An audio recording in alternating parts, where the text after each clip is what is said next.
जय जगन्नाथ जय गुरु समस्त को साष्टांग प्रणाम। हाँ आज्ञा बलराम दास लिखिदे जाइथिबा लक्ष्मी पुराण रे अष्टलक्ष्मीकर गुप्त भाव वर्णना अछि। अष्टलक्ष्मी होचंती आदि लक्ष्मी, धन लक्ष्मी, धान्य लक्ष्मी, गजलक्ष्मी, संतान लक्ष्मी, वीरलक्ष्मी, विद्यालक्ष्मी एवं विजयलक्ष्मी। केवल टंका पैसा को लक्ष्मी मन करंतु नाही।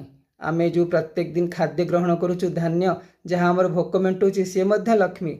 आमको जी लक्ष्य स्थल में पहुँचाऊँच सी मध्य लक्ष्मी एवं गजलक्ष्मी आम भितर थिबा साहस विभिन्न कार्य करने जो साहस आसूची सी मध्य लक्ष्मी माँ आम भितर अच्छी। संतान लक्ष्मी से नाद संतान हुंतु या बिंदु संतान हुंतु सी मध्य लक्ष्मी। वीर लक्ष्मी आम भितर थिबा वीरत्व सी मध्य लक्ष्मी। आम भितर विद्या लक्ष्मी आम भितर ज्ञान अच्छी सी मध्य लक्ष्मी। विजय आम जीवन में बहुत सफलता प्राप्त करूँ सी मध्य लक्ष्मी। तेणुक टंका पैसा को केवल लक्ष्मी मन करी आपण अन्य 7 जन लक्ष्मी को असम्मानित करंतु नहीं।